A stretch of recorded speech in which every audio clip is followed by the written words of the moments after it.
Hare Krishna. Audio, video clear irukka Kamalaji? Clear irukku Mataji. Okay, thank you. Hare Krishna. ISKCON Mangaluru சார்பாக பகவத்கீதை 18 நாள் வகுப்பிற்கு உங்களை எல்லாரையும் அன்போடு வரவேற்கிறேன். இன்னைக்கு day 18, chapter 18, last chapter of this session. 29வது பேட்ச் இன்னையோட முடிஞ்சிருது நம்மளுக்கு. அடுத்தது 30th பேட்ச் ஆரம்பிக்கிறது. நவம்பர் 14th அன்னைக்கு ஆரம்பிக்கிறது. இதில் இஷ்டம் இருக்கிறவா இதில் மறுபடியும் ஜாயின் பண்ணணுன்னா பண்ணிக்கோங்க. இல்லைன்னா லெவல் 2க்கு நீங்கள் அந்த இது ஃபார்மெல்லாம் அனுப்பிச்சிருக்கா இல்லையா, அதில் ஃபில்அப் பண்ணி அது லெவல் 2க்கு போய்க்கோங்க. அப்புறம் சதாச்சாரங்கிற அந்த ஒரு குரூப் இருக்குது, அதுவும் ஜாயின் பண்ணிக்கோங்க. அதில் எக்ஸாம்லாம் கிடையாது. பட் என்னென்ன இங்கெல்லாம் லேர்ன் பண்ணுறோமோ லெவல் 2ல அத்தனையும் அந்த மாதிரி பாயிண்ட்ஸ் எல்லாம் அதில் கிடைக்கும். ப்ராக்டிக்கல் இதுக்கெல்லாம் கிடைக்கும். ஆனால் எக்ஸாம் கிடையாது, உங்களுக்கு எல்லாமே தெரிஞ்சுக்கலாம். அந்த மாதிரி வேணாலும் சேர்த்துக்கலாம். ஓகே, ஹரே கிருஷ்ணா. நம்ம இப்போ இன்னைக்கு கிளாஸ்க்கு போகலாம். இது இஸ்கான் மங்களூரில் இருக்கிற ராதா கோவிந்தா டெம்பிளில் இருக்கிற டெய்டி நேயரோட கிளாஸை ஸ்டார்ட் பண்ணலாம். நம ஓம் விஷ்ணு பாதாய கிருஷ்ண பிரேசாய பூத்தலே ஸ்ரீமதே பக்தி வேதாந்த சுவாமி நிதி நாமினே நமஸ்தே சரஸ்வதி தேவே கௌரவாணி பிரச்சாரினே நிர்விசேஷ சூன்யவாதி பாஸ்டத்ய தேசதாரினே கிருஷ்ணாய வாசுதேவாய தேவகி நந்தனாய ச நந்த கோபகுமாராய கோவிந்தாய நமோ நமக. நம பங்கஜ நாபாய நம பங்கஜ மாலினே நம பங்கஜ நேத்ராய நமஸ்தே பங்கஜாங்கரியே. ஜெய் ஸ்ரீ கிருஷ்ணா சைத்தன்யா பிரபு நித்யானந்தா ஸ்ரீ அத்வைத கதாதாரா ஸ்ரீவாசாதி கௌர பக்த விருந்தா.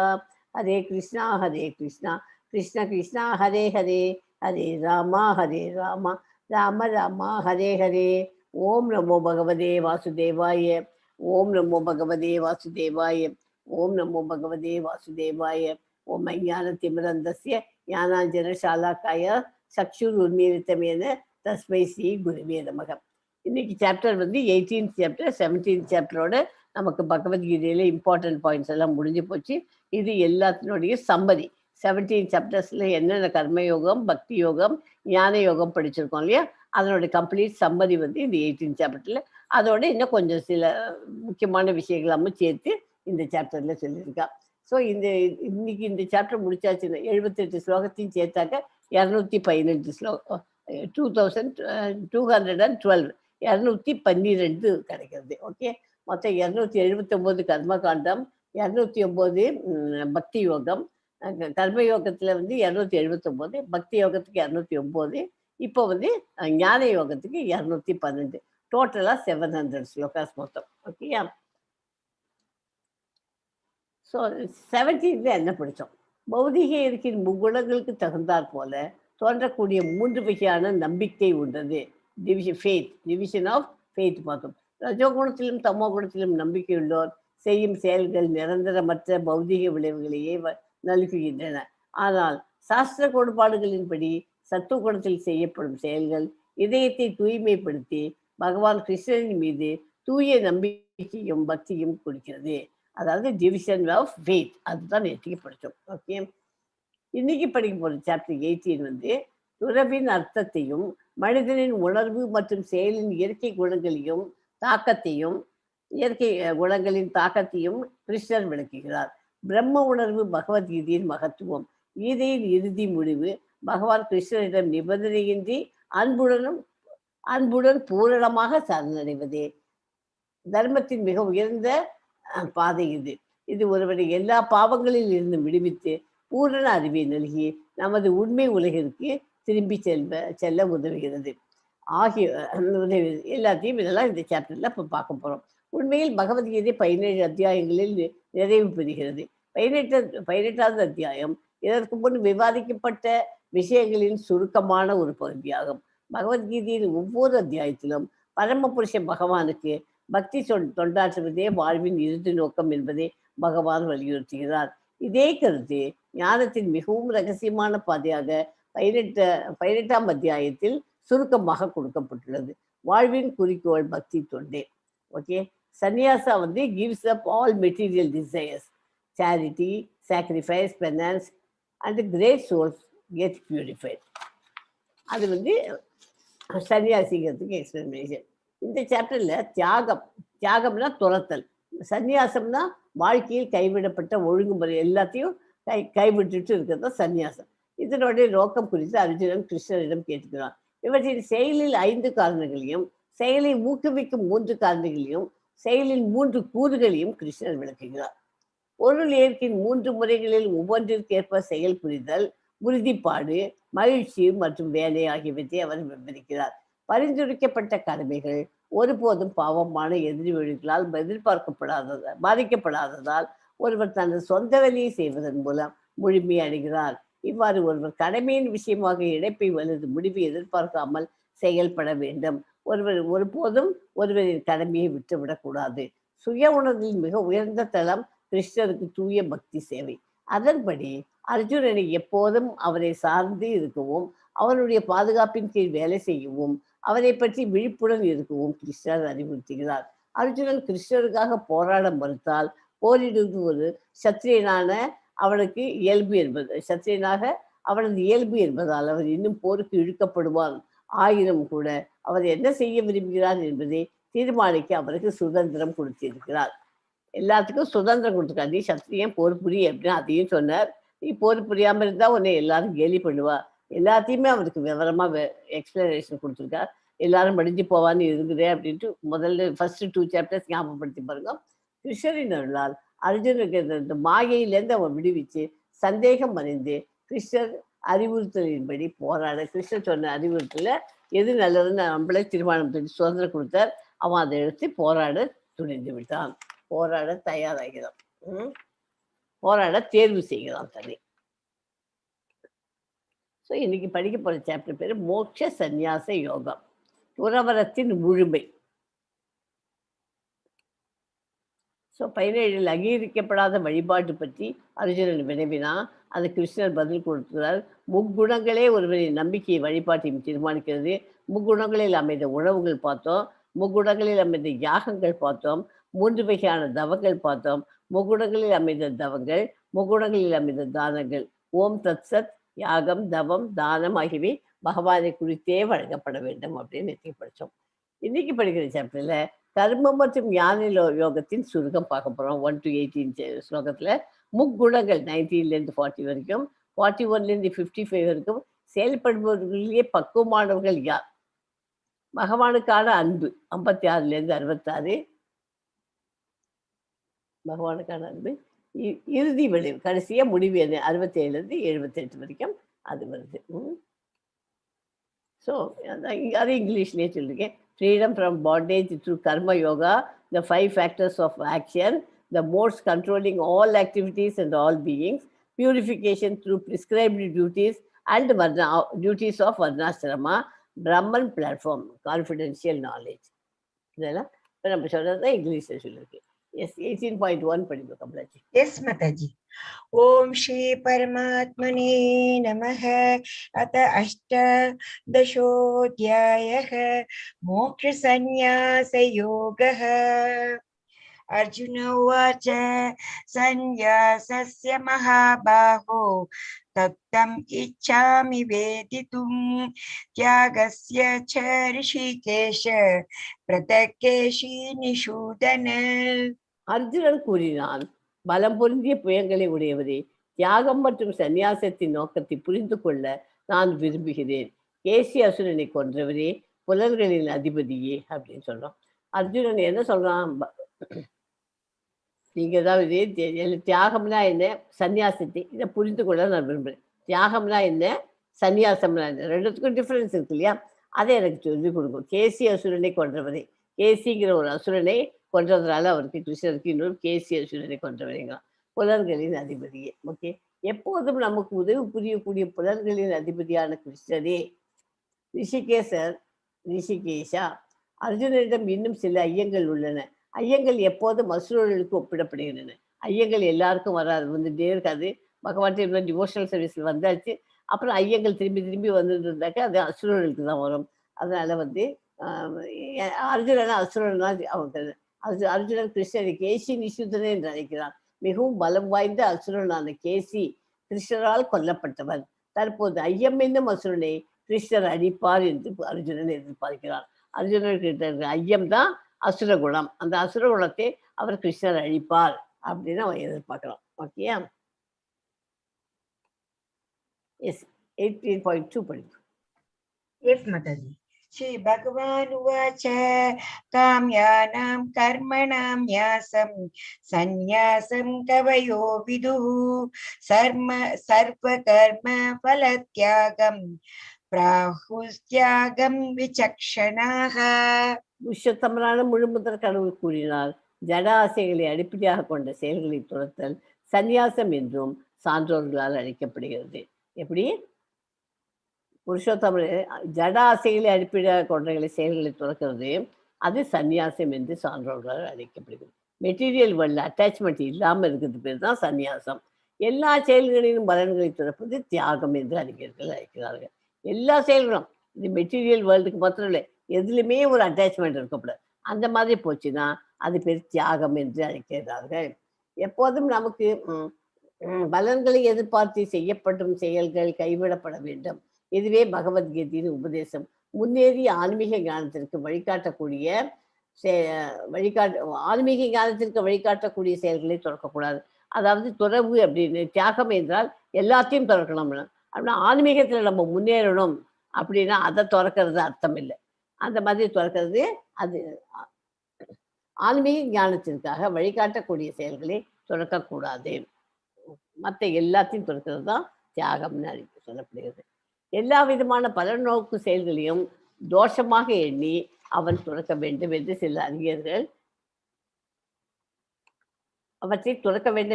அறிஞர்கள் அறிவிக்கிறார்கள். இருப்பினும் யாகம், தானம் மற்றும் தவத்தின் செயல்களை என்றுமே கைவிடக்கூடாது என்று சில சாதுக்கள் சொல்ல. தானம் கொடுக்கறதை நிறுத்தக்கூடாது, தானத்தின் செயல்களை கைவிடக்கூடாது என்று சாதுக்கள் கூறுகிறார்கள். 18.5 படிங்க. Yes, Mataji. यज्ञ दान तपः कर्म न त्याज्यं कार्यम् एव तत् यज्ञो दानं तपश्चैव पावनानि मनीषिणाम्. யாகம், தானம் மற்றும் தவத்தின் செயல்களை என்றுமே துறக்கக்கூடாது. அதெல்லாம் யாகம் பண்றதை நிறுத்தக்கூடாது. யாகம்னா இந்த கலியுகத்துக்கு ஏற்ற யாகம் சாண்டிங், அது மகாமந்திரம். யார் வேணாலும் எப்போ வேணாலும் ஒரு நாளைக்கு ஒரு ரவுண்டுனா 16 16 ரவுண்ட்ஸ். ஒரு ரவுண்டுங்கிறது 108 தடவை சொல்லணும், 108 டைம்ஸ். அந்த மாதிரி 16 ரவுண்டு வரைக்கும் நம்ம பண்ணணும். எல்லாருமே லெவல் 1 முடிச்சாச்சுன்னா ஒரே ஒரு ரவுண்டு பண்ணால் போகணும்னு சொல்லுவா. ஆனால் நான் கொஞ்சம் ஜாஸ்தி பேராசை எனக்கு. எல்லாரும் 16 ரவுண்டு சேன் பண்ண ஆரம்பிச்சிருங்க. 16 ரவுண்டு சேன் பண்ணேன்னா அதுக்கு உண்டான பலனே அனுபவிச்சவளுக்கு கேட்டேன்னா நிறைய கதையாக சொல்ல முடியும். ஓகேயா?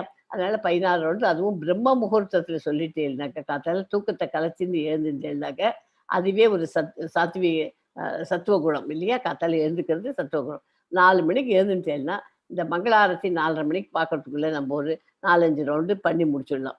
அதுக்கப்புறமா பாக்கி இருக்கிறது அந்த 5லேருந்து 6 மணி, அந்த ஆரத்தியை பார்த்து விட்டு ஒரு 10-15 நிமிஷம் தான் ஆரத்தியை பார்க்க போகிறோம். 5 மணி வரைக்குமே வச்சுக்கோ. 5லேருந்து 6க்குள்ளே பாக்கியை முடிச்சிடலாம். ஸோ அது முடிச்சாச்சுன்னா பிரம்ம முகூர்த்தத்தில் படித்தாச்சுன்னா நமக்கு மனசில் எந்த விதமான இதை பண்ணணுமா அதை பண்ணணுமா அந்த மன ஓட்டங்கள் அலைச்சல் இருக்காது.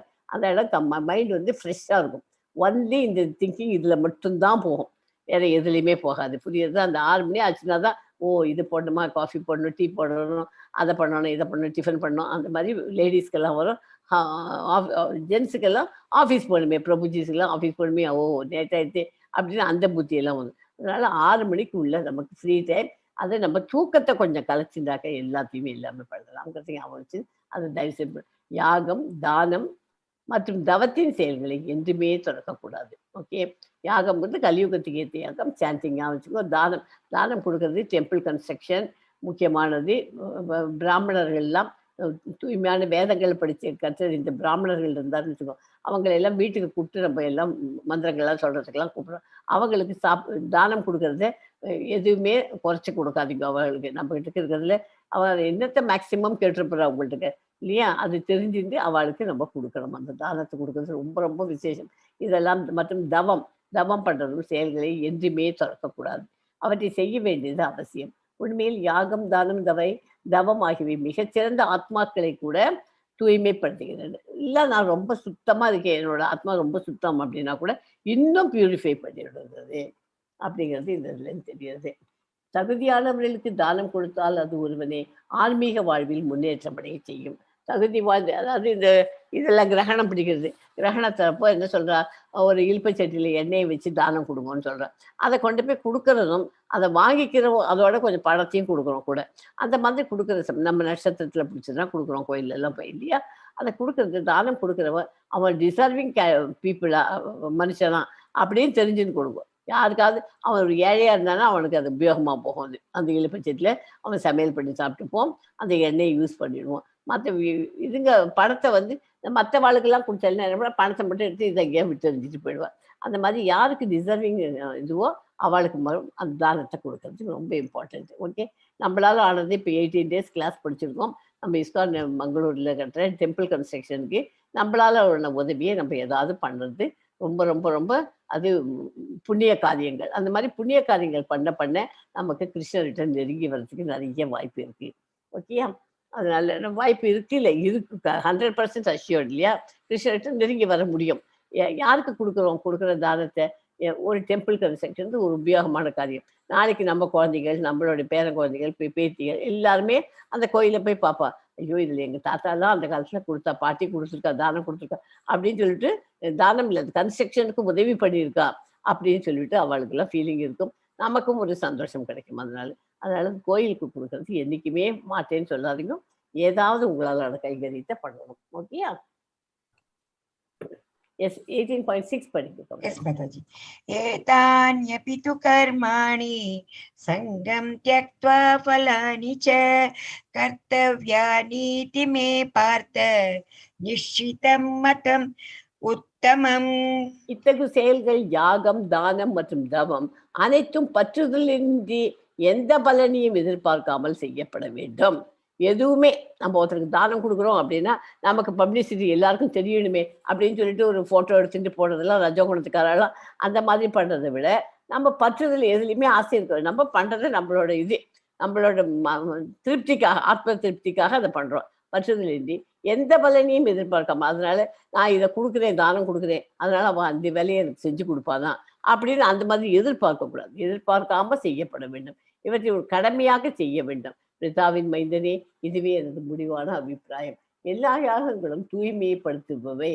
ஒருவனது வாழ்வை தூய்மைப்படுத்தி அவனை ஆன்மீக தளத்திற்கு உயர்த்தக்கூடிய யாகங்கள் நிறுத்தப்படக்கூடாது. இறைவனுக்கு பக்தி தொண்டு ஆற்றுவதில் தனக்கு உதவி செய்யக்கூடிய எந்த ஒரு யாகம், தானம் அல்லது செயலையும் ஏற்றுக்கொள்ள வேண்டும். ஓகே, இந்த ஸ்லோகம் இம்பார்ட்டன்ட் ஸ்லோகம் 18.6. அதாவது கிருஷ்ணர் வந்து இறுதி கருத்து, அதான் அவரோட ஃபைனல் பாயிண்ட் என்ன கொடுத்துருக்காரு கிருஷ்ணர் இதில். பகவத்கீதை படிச்சுட்டு அர்ஜுனனுக்கு யாகம், தானம் மற்றும் தவம் அனைத்தும் பற்றுதலின்றி எந்த பலனையும் எதிர்பார்க்காமல் செய்யப்பட வேண்டும். அதுதான் அவருடைய ஃபைனல் இது.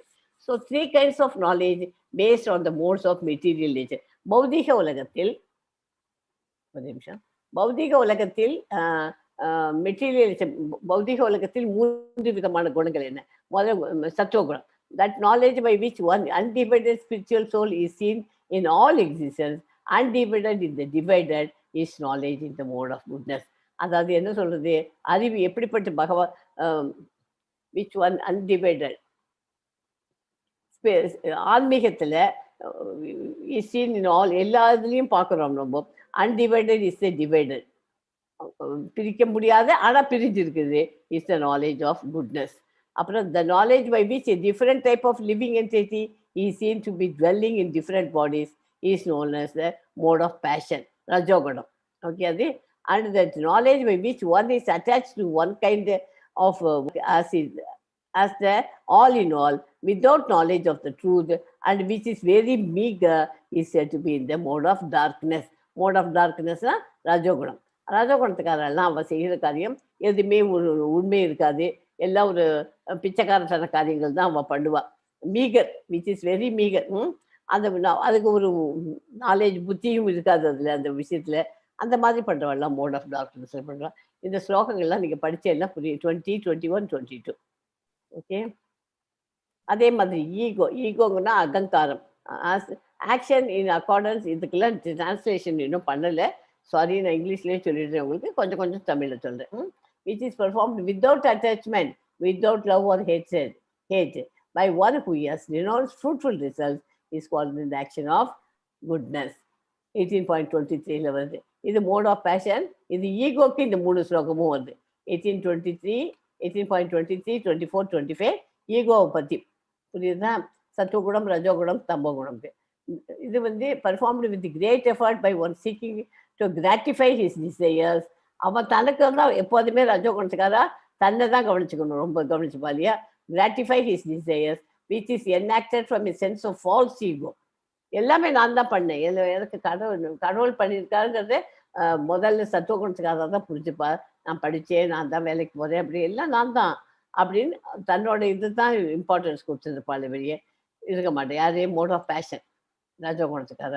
தமோ குணத்துக்காக எதை பற்றியுமே கவலை மாட்டேன். அவள் ஒரு மாயையில் வாழ்ந்துருக்கா. Delusion without considering of future bondage. எதை பற்றியுமே அவள் கவலைப்படாது. அவளுக்கு சோம்பேறித்தனம், தூக்கம் இதெல்லாம் தான் ஜாஸ்தியாக இருக்கும். எதுவுமே ப்ராக்டிக்கல் லைஃப்க்கு ஒத்து வராது. அது ஒரு மாதிரி இருந்தது. அதுதான் மோட் ஆஃப் இக்னரன்ஸ். ஓகே, இது ஈகோவை பற்றி. பரிந்துரைக்கப்பட்ட கடமைகள் 18.7, 8, 9 3 கொடுத்துருக்கு.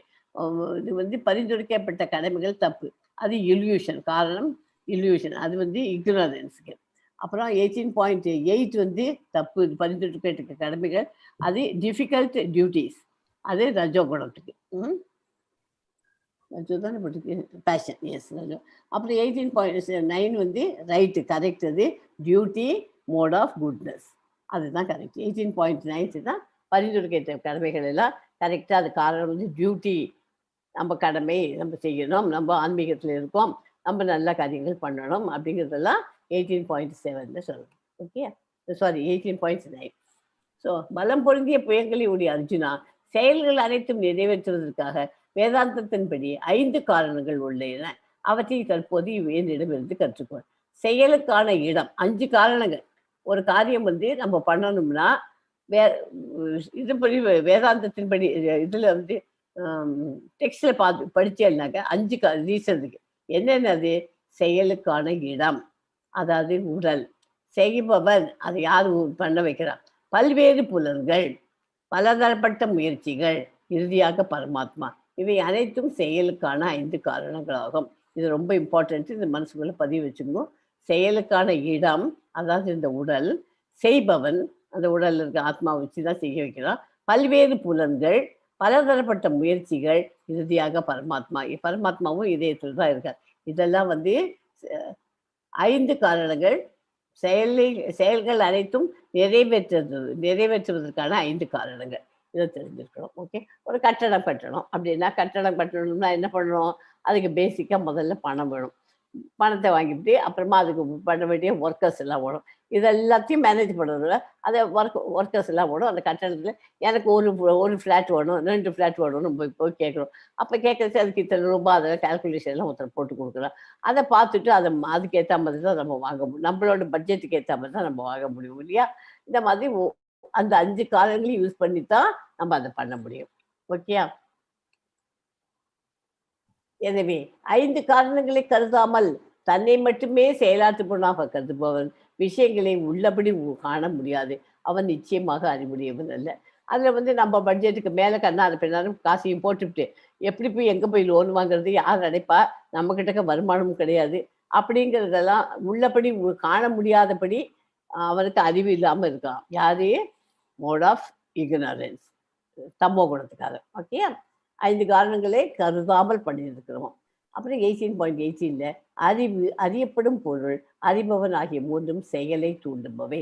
செயலை தூண்டுவதில் என்னென்ன? அறிவு, அறியப்படும் பொருள், அறிபவன். புலன்கள், செயல், செய்பவன் ஆகிய 3ம் செயலை உண்டாக்குபவை. இதுவும் ரொம்ப இம்பார்ட்டன்ட். செயலை தூண்டுபவை என்ன? தூண்டுபவை அறிவு, அறியப்படும் பொருள், அறிபவன். செயலை உண்டாக்குபவை புலன்கள், செயல், செய்பவன் ஆகிய 3ம் செயலை உண்டாக்குபவை. ஸோ இப்போ வந்து நான் உங்களுக்கு ஒரு சுய மதிப்பீட்டு நேரம்னு ஒரு செல்ஃப் அசஸ்மெண்ட்டை பற்றி ஒரு சின்ன ஒரு எக்ஸாம் மாதிரி உங்களுக்கே கொடுக்குறேன். நீங்களே எனக்கு ஒன்றுமே சொல்ல வேண்டாம்.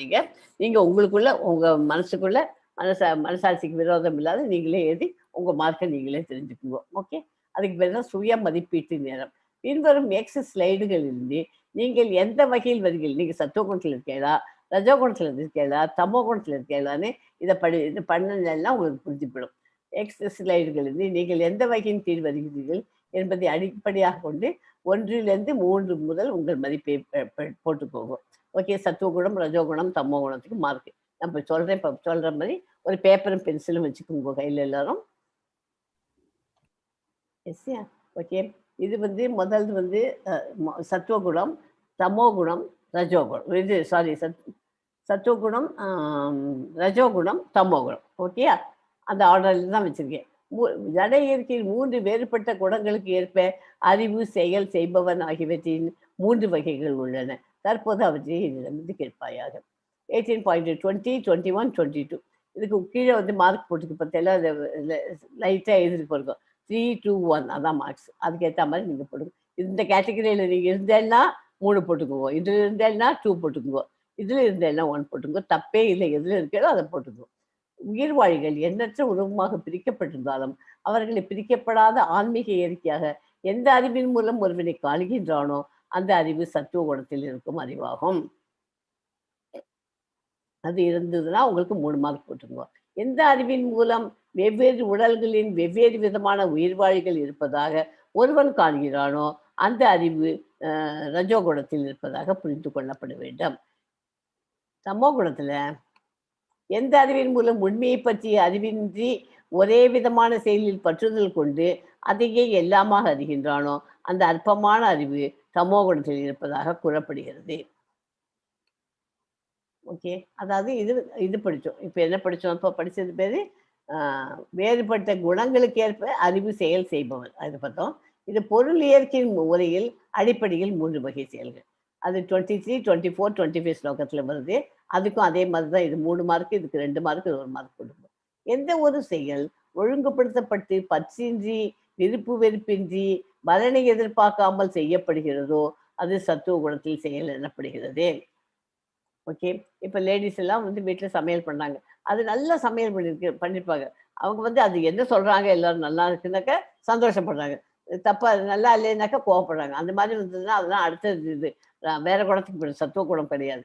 அதாவது நம்ம பண்ணுறதை நம்ம கடமை நல்லா பண்ணி தரணும் அப்படின்னு பண்ணணும். அதே மாதிரி ஆஃபீஸில் வேலை பார்க்குறவங்களும் ஆஃபீஸில் மற்றவங்களுக்காக நமக்கு சம்பளம் வாங்குறோம், அதுக்கேற்றதை நம்ம கரெக்டாக பண்ணணும் அப்படின்னு இருக்கணும். எந்த ஒரு செயலும் ஒழுங்குபடுத்தப்பட்டு பற்றின்றி விருப்பு வெறுப்பின்றி பலனை எதிர்பார்க்காமல் செய்யப்படுகிறதோ அது சத்துவ குணத்தில் செயல் ஏற்படுகிறது. ஆனால் எந்த ஒரு செயல் ஆசைகளை திருப்தி செய்வதற்காக பெரும் முயற்சியுடனும் அகங்காரத்துடனும் செய்யப்படுகிறதோ அந்த செயல் ரஜோகுணத்தில் செயல் என்று கூறப்படுகிறது. எந்த ஒரு செயல் எதிர்கால பந்தத்தையும் மற்றவர்களுக்கு இழைக்கப்படும் துன்பத்தையும் கருத்தில் கொள்ளாமல் சாஸ்திர விதிகளை புறக்கணித்து மயக்கத்தில் செயல்படுகின்றதோ அந்த செயல் தமோ குணத்தின் செயலாக கூறப்படுகிறது. ஓகே, அதுக்கு மார்க் போட்டுக்கோ. அடுத்து 3வது பாயிண்ட். பொருள் இயற்கையின் முறைகளில் அடிப்படையில் 3 வகையான தொழிலாளர்கள் இருக்கிறார். எவன் ஒருவன் இயற்கை குணங்களில் தொடர்பின்றி அகங்காரமின்றி உற்சாகம் மற்றும் மன உறுதியுடன் வெற்றி தோல்விகளை பொருட்படுத்தாது தனது கடமைகளை செய்கின்றானோ அத்தகு செயலாளி சத்துவ குணத்தில் இருப்பதாக கூறப்படுகிறது. சத்துவ குணத்தில் இருக்கிறவெல்லாம் எதுவுமே மன உறுதி இருக்கணும். அவளுக்கு வெற்றி தோல்வின்னா வெற்றி அடைஞ்சிட்டாக்கா ஆடக்கூடாது, தோல்வி அடைஞ்ச துவண்டு போகக்கூடாது. அந்த மாதிரி அவள் இருக்கணும். கடமைகளை நமக்கு கொடுத்த கடமை பகவானுக்கு நமக்குன்னு கொடுத்துருக்க கடமைகளை செய்யணும் அப்படிங்கிறவெல்லாம் சத்துவ குணம். எவன் ஒருவன் தனது உழைப்பின் பலன்களை பற்றுதல் கொண்டு அந்த பலன்களை அனுபவிக்க விரும்பி பேராசை கொண்டு எப்போதும் பொறாமையுடன் தூய்மையின்றி இன்பத் துன்பங்களால் பாதிக்கப்படுகிறானோ அத்தகைய செயலாளி ரஜோகுணத்தில் இருப்பதாக கூறப்படுகிறது. மற்றவங்களை எல்லாம் பார்த்து பொறாமையும் போட்டி பொறாமை எல்லாத்துக்கும் ஒரே எரிச்சப்பட்டு அந்த மாதிரிலாம் இருக்கும் இல்லையா, அந்த மாதிரிலாம் ரஜோகுணத்துக்காக. அதுக்கு 2 மார்க் போட்டுக்குவோம். 28வது ஸ்லோகம்.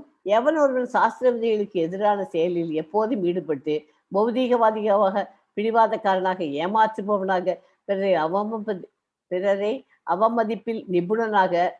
அவமதிப்பதில் நிபுணனாக சோம்பதியாக எப்போதும் வருத்தம் தோய்ந்தவனாக மற்றும் காலம் தாழ்த்துபவனாக உள்ளானோ அத்தகைய செயலாளி தமோ குணத்தில் இருப்பதாக கூறப்படுகிறது. நம்ம அந்த கேட்டகரியில் இருந்தோம்னா 1 மார்க் போட்டுக்கோங்க. பொருள் இயற்கை முறைகளில் அடிப்படையில் 3 வகையான நுண்ணறிவு. பிதாவின் மனிதனே, 30, 31, 32 இருக்கு. செய்யத்தக்கது எது, செய்யத்தகாதது எது, பயப்படத்தக்கது எது, பயப்படத்தகாதது எது, பந்தப்படுத்துவது எது, விடுதலை செய்வது எது ஆகியவற்றை அறியக்கூடிய புத்தி சத்துவ குணத்தில் இருப்பதாகும். இது தெரிஞ்சதுதான் சத்துவ குணம். இது தெரியல, தர்மம் அதர்மம்னு தெரியல, எது தர்மம் எது அதர்மம் தெரியல, செய்யத்தகாத செயல்கள் இதெல்லாத்துல உள்ள வேறுபாட்டை அறிய இயலாத புத்தி ரஜோ குணத்தில் இருக்கிறது. ஓகே, இவனுக்கு தான் கேட்கவே வேண்டாம். தமோ குணத்துக்கு அறியாமை மற்றும் இருளின் மயக்கத்தின் கீழ் தர்மத்தை அதர்மமாகவும் அதர்மத்தை தர்மமாகவும் அறிந்து எப்போதும் தவறான வழியில் முயற்சி செய்யும் புத்தி பரதனே தமோ குணத்தில் இருப்பதாகும். அவன் தப்பு காரியங்கள் தான் பண்ணியிருப்போம் தமோ குணத்துக்காரன் இல்லையா.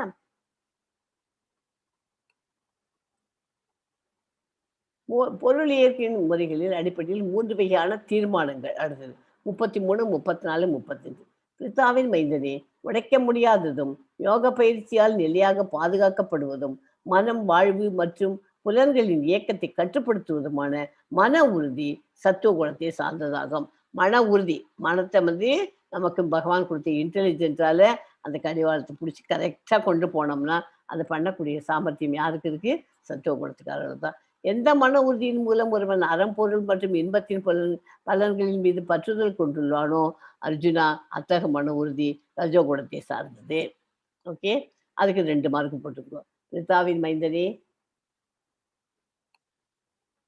கனவு, பயம், கவலை, வருத்தம், தோய்ந்த நிலை, மயக்கம் ஆகியவற்றின் அப்பாற்பட்டு செல்ல இயலாத அறிவற்ற மன உறுதி தமோகுணத்தில் இருப்பதாகும். தமோகுணம் அறிவற்றது அப்படிங்கிறது மொத்தமாக அது அந்த இதில் இருந்ததுன்னா 1 மார்க் போட்டுக்குவோம். பொருள் இயற்கையின் முறைகளில் அடிப்படையில் 3 வகையான மகிழ்ச்சி. 3 வகையான மகிழ்ச்சி. எஸ். 37, 38, 39. ஆரம்பத்தில் விஷத்தை போன்று இருந்தாலும் இறுதியில் அமிர்தத்தை போன்றது. தன்னுணர்விற்கு ஒருவனை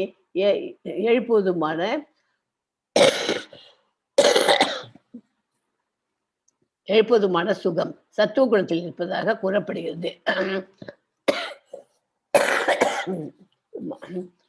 வீட்டில் பேரண்ட்ஸ் எல்லாம் முதல்ல கண்ட்ரோல் பண்ணுறாங்க.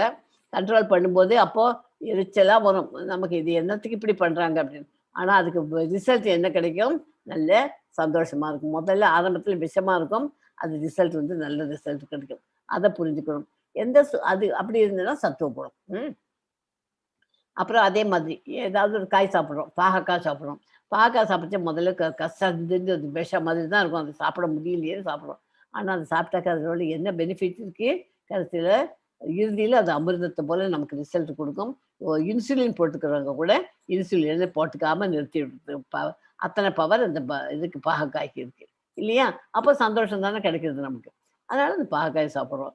இருந்தாலும் அது அந்த மாதிரி குணம் இருக்கிறவா சத்துவ குணத்துக்காக. 18.30 ரஜோகுணம். எந்த சுகம் புலன்களும் புலனின்ப பொருள்களும் தொடர்பு கொள்வதால் அடையப்படுகிறதோ ஆரம்பத்தில் அமிர்தம் போல இருந்தாலும் இறுதியில் விஷமாகி விடுகின்றது. அந்த சுகம் ரஜோகுணத்தின் தன்மையை கொண்டதாக கருதப்படுகிறது. இப்போ ஸ்வீட்லாம் சாப்பிட்றோம், ரொம்ப நல்லா இருக்குது ஸ்வீட், இந்த ஸ்வீட் அந்த ஸ்வீட்னு எல்லாத்தையும் சாப்பிட்றோம். நம்ம லட்டு, மைசூர் பாக்கு, ஜிலேபி எல்லாத்தையும் சாப்பிட்றோம். ஆனால் அது முதல்ல ஸ்வீட்டாக இருக்கும். ஆனால் அதெல்லாம் சாப்பிட்டாக்க ஓவராக சாப்பிட்டாச்சுன்னா டயபெட்டிஸ் வந்துடும். அதை தெரிஞ்சுக்காம முதல்ல நல்லா இருக்கும், அப்புறம் விஷமாயிடுறது. அதனால் அந்த மாதிரி சாப்பிட்றதுக்கு ரஜோகுணம். 2 பாயிண்ட் போட்டுக்கோ. அதுக்கு 39வது ஸ்லோகம். தன்னுணர்வை காண இல்லாத ஆரம்பம் முதல் இறுதி வரை மயக்கமாக இருக்கின்ற உறக்கம், சோம்பல் மற்றும் மாயையினால் வருகின்ற சுகம் தமோகுணத்தில் இருப்பதாக கூறப்படுகிறது. அந்த பாயிண்ட் இருந்ததுன்னா உங்களுக்கு 1 மார்க் போட்டுக்கணும். ஸோ இதில் அவ்வளோதான் முடிஞ்சு போச்சு உங்களுக்கு செல்ஃப் அசஸ்மெண்ட்டுக்கு. 18க்கு நீங்கள் பக்கத்தில் வந்துட்டேன்னா thumbs up, you are okay. 6க்கும் கீழே கீழே போச்சுன்னா உங்கள் மார்க் 6க்கும் கீழே இருந்ததுன்னா டவுன், நீங்கள் ஃபெயில் மார்க் வாங்கிட்டீங்க. 12க்கு அருகில் அப்படின்னா 12 கிட்டக்க வந்திருக்கேன். 18ல் 12 வந்தால் நீங்கள் இப்படியும் இல்லை அப்படியும் இல்லை, சமமாக நிற்கிறேன். 12 அதுக்கும் இன்னும் கொஞ்சம் கூடியும் இருந்தால் கூட நீங்கள் எல்லாம் சமமாக இருக்கேன். இன்னும் கொஞ்சம் நீங்கள் உங்களை திருத்திக்க முடியும். உங்களுக்கு அந்த இது இருக்குது. 6க்கு அருகில் வந்துட்டீங்கன்னாக்கா நீங்கள் ரொம்ப ரொம்ப டவுனில் இருக்கீங்க. நீங்கள் உங்களை நிறைய இம்ப்ரூவ் பண்ணணும், மாற்றிக்கணும். இப்படியா மனசை கண்ட்ரோல் பண்ணி எல்லாத்தையும் பண்ண முடியும். அது ஸோ முக்குணங்களிலான மகிழ்ச்சி சத்துவ குணத்தில் முதல் விஷம் போன்றது, முடிவில் அமிர்தம் போன்றது. நான் எக்ஸாம்பிள் உங்களுக்கு இப்போ பார்க்க சொல்லி கொடுத்துட்டேன். தன்னுணர்வு. ரஜோகுணம் முதலில் அமிர்தம் போன்றது, முடிவில் விஷம் போன்றது. புலன் இன்பத்திலிருந்து எழுவது. தமோ குணம் மாயையால் ஆனது, உறக்கம், சோம்பேறித்தனம் மற்றும் மாயையினால் வருது. ஓகே, முக்குணங்கள்னால் அதுக்கு எப்படி மகிழ்ச்சிங்கிறதுக்கு. ஸோ 18.33 எதுக்குமே டிட்டர்மினேஷனோட இருக்கும், அன்பிரேக்கபிள் இருக்கணும், which is sustained with this yoga ப்ராக்டிஸால தான் அதை பண்ண முடியும். Controls the activities of the mind, life and the senses, is determination in the mode of goodness. அதெல்லாம் சத்துவகுணத்துக்காரால தான் அதை பண்ண முடியும். பொருள் இயக்கின்படியில் 4 வகையான ஆசிரமங்கள் இருக்கு. அமைதி, சுய கட்டுப்பாடு, தவம், தூய்மை, சகிப்புத்தன்மை, நேர்மை, அறிவு, பகுத்தறிவு, ஆத்திகம் ஆகிய இயற்கையின் தன்மைகளால் பிராமணர்கள் செயல்படுகிறார்கள். பிராமணர்கள் பண்றது இதெல்லாம் அவளுக்கு கண்ட்ரோல்ல இருக்கிற மாதிரி பண்ண முடியாது.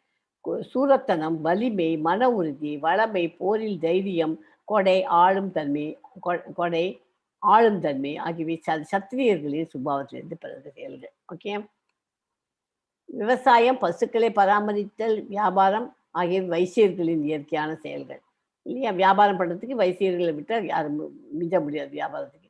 உழைப்பாளிகளான சூத்திரர்களின் சுபாவம் மற்றவர்களுக்கு தொண்டு செய்வதாகும். ஸோ இதில் 4 வர்ணாசிரமப்படி 4 விதமான ஜாதியும் இருக்கு. பிராமணர்கள், சத்திரியர்கள், வைசியர்கள் அண்ட் சூத்திரர்கள். அவங்களுக்கு கொடுத்த வேலையை அவங்கவுங்க கரெக்டாக பண்ணியிருந்தாங்க, ஒரு விதமான ப்ராப்ளமும் இல்லை. இந்த இவெல்லாம் பண்ணுறா இல்லையா, பிராமணர்கள்லாம் வேதங்கள்லாம் படித்து அதெல்லாம் பண்ணுறது, யாகங்கள்லாம் பண்ணி அதெல்லாம் பண்ணாக்க என்ன ஆகுது, மழை வருது. மழை வந்ததுனாக்க என்ன ஆகுது, மழை வரும்போது இவெல்லாம் போய் சூத்திரர்கள்லாம் போய் விவசாயம் பண்ண முடியும். அதை அறுவடை பண்ணி அதை எடுத்துன்னு வந்த உடனே இந்த வைசியர்கள் அதை வியாபாரம் பண்ணி அதை வாங்கி அதை எடுத்து எல்லாத்தையும் வாங்கிட்டு போகிறாங்க. எல்லாம் வாங்கிட்டு போனதும் அந்த வீட்டில் வச்சு சமைச்சு அதை பகவானுக்கு பிரசாதமாக படைச்சு அதை பிரசாதம் நைவேத்தியம் பண்ணிட்டு பிரசாதம் எடுத்து நம்ம சாப்பிட்றோம். அந்த மாதிரி தான் அந்த மழை எப்படி வருது, இதுக்கெல்லாம் ஒரு சர்க்கிள். ஃபுட் சைக்கிளுக்கு எப்படி சைக்கிள் வருது, இந்த 4 பேரும் தான் 4 பேரும் சேர்ந்து தான் பண்ணுறோம். ஓகே, ஸோ இது இப்போ 4 படிச்சிருக்கோம். ஆனால் இந்த பிராமணர்கள், சத்திரியர்கள், வைசியர்கள் அண்ட் சூத்திரர்கள். ஆனால் கிருஷ்ணர் படம் நடுவில் போட்டிருக்கு. அவர் என்ன ஜாதி இதில்? அவர் எந்த ஜாதியும் இல்லை, அவர் எல்லாருக்கும் பொது. அவர் இந்த ஜாதி அந்த ஜாதியும் கிடையாது. அதனால தான் பகவத்கீதை யார் வேணாலும் படிக்கலாம், எப்போ வேணாலும் படிக்கலாம். பகவத்கீதையை முஸ்லீம்ஸும் படிக்கலாம், கிறிஸ்டியன்ஸும் படிக்கலாம்னு அதுக்கு தான் சொல்லியிருக்கோம். Okay, so 4 kinds of ashramas. வர்ணாசிரமப்படி 4 ஆசிரமங்களுக்கு based on the mode of material nature. Brahmanas, Kshatriyas, Vaishyas and Shudras. They are distinguished by their quality of work. இப்போ படித்தோம் இல்லையா, அதே தான் இங்கே. பீஸ்ஃபுல், செல்ஃப் கண்ட்ரோல் இதெல்லாம் இருந்ததுனாக்க பிராமணாவோட ஒர்க் இது 41, 42. ஹீரோயிசம், பவர், டிட்டர்மினேஷன் இதெல்லாம் இருக்கிறதெல்லாம் குவாலிட்டிஸ் ஆஃப் ஏ சத்ரியா. சத்ரியன் தானே அர்ஜுனன், அவனுக்கு அந்த குவாலிட்டிலாம் இருக்கு. அதை நீ பண்ணலைன்னா தான் உனக்கு தப்பு. நீ பண்ணினேன்னா சத்துவ குணத்தில் ஃபைட் பண்ணுறது உன்னோட இந்த குணம், உன்னுடைய ஜாதியோட குணம். நீ அதை பண்ணினேன்னா நீ சத்துவ குணத்தில் இருக்க. நீ பண்ணினேனால தான், பண்ணாமல் இருந்தால் தான் அது நீ ரஜகுணத்துக்கு தமோ குணத்துக்கு போகிற. ஓகேயா, அதனால் அதை பண்ணு. Farming, cattle racing, business are the qualities of the Vaishyas. வியாபாரம் பண்ணுறதுக்கு அவளுக்கு. And for the Shudras there is labour and service to others. So இதனால் 41, 42, 43, 44 4 விதமான இதை பார்த்துக்கோ. ஆனால் கிருஷ்ணர் எந்த விதமான கிருஷ்ணர் எந்த விதமான ஜாதியும் இல்லை, அவர் எல்லாருக்கும் பொதுவானவர். எஸ், 18.46 படிங்க கமலாஜி. எஸ் மாதாஜி. यतः प्रवृत्तिर्भूतानां येन सर्वम् इदं ततं स कर्मणा तम् अप्यर्च्य सिद्धिं विन्दति मानवः. யாரிடமிருந்து எல்லா உயிர்வாழிகளும் தோன்றினார்களோ, யார் எல்லா இடங்களிலும் பரவியுள்ளாரோ, அந்த இறைவனை தனது சொந்த கடமையை செய்வதால் வழிபட்டு மனிதன் பக்குவத்தை அடைய முடியும். எல்லா உயிர்வாழ்களும் பரமபுருஷன் மிக சிறிய அம்சங்கள். எல்லா உயிர்வாழ்களின் ஆரம்பமும் பரமபுருஷரே. பொதுவாக வைஷ்ணவ பக்தர்கள் முழுமுதற் கடலே அவரது அந்தரங்க சக்தியுடன் வழிபடுகிறார்கள்.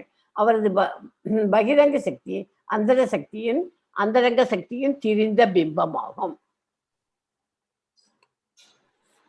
18.47 படிங்க.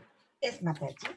श्रेयान् स्वधर्मो विगुणः परधर्मास्व अनुष्ठितात् स्वभाव नियतं कर्म कुर्वन्नाप्नोति किल्बिषम्. மற்றவரது கடமையை ஏற்று அதனை பக்குவமாக செய்வதை விட முறையாக செய்யாவிட்டாலும் தனது சொந்த கடமையில் ஈடுபட்டிருப்பதே சிறந்தது. மற்றவர்களோட கடமை என்ன?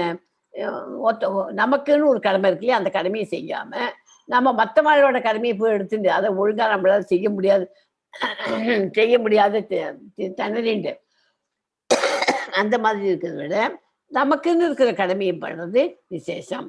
ஒருவரது இயற்கைக்கு ஏற்ப விதிக்கப்பட்டுள்ள கடமைகள் பாவ விளைவுகளால் என்றும் பாதிக்கப்படுவது இல்லை.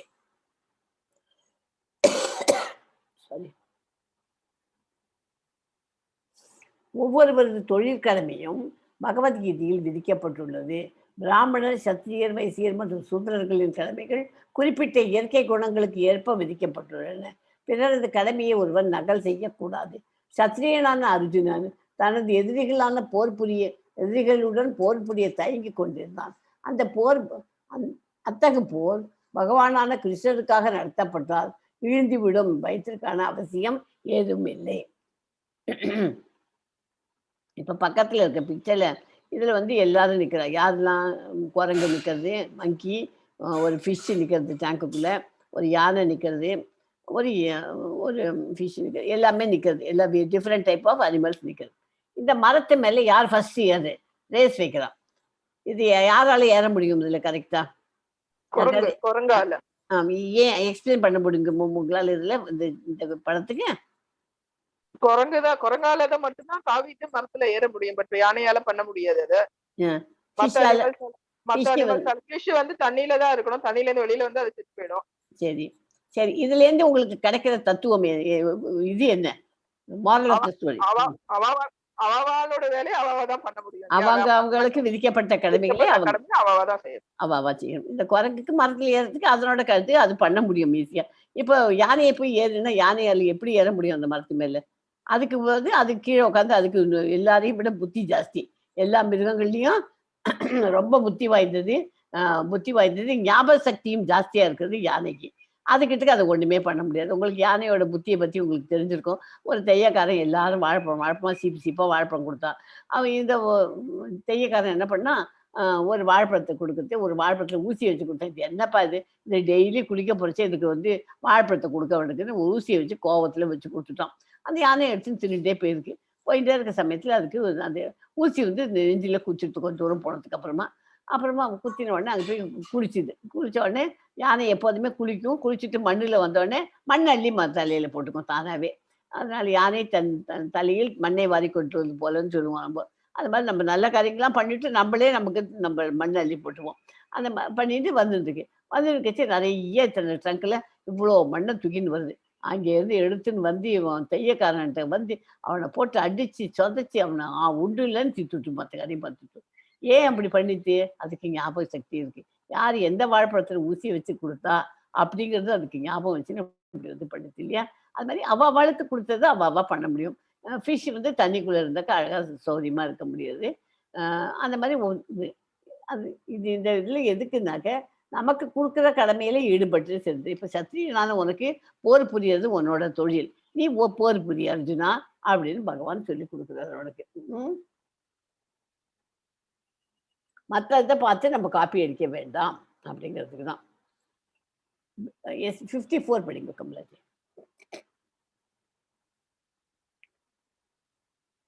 माताजी. ब्रह्मभूतः प्रसन्नात्मा न शोचति न काङ्क्षति समः सर्वेषु भूतेषु मद्भक्तिं लभते पराम्. இவ்வாறு தெய்வீகமான நிலை பெற்றவன் உடனடியாக பரம்பிரமனை உணர்ந்து இன்பம் நிறைந்தவனாகிறான். அவன் என்றும் கவலைப்படுவதில்லை, எதையும் அடைய வேண்டும் என்று விரும்புவதும் இல்லை. எல்லா உயிர் வாழிடமும் அவன் சமநோக்கு கொள்கிறான்.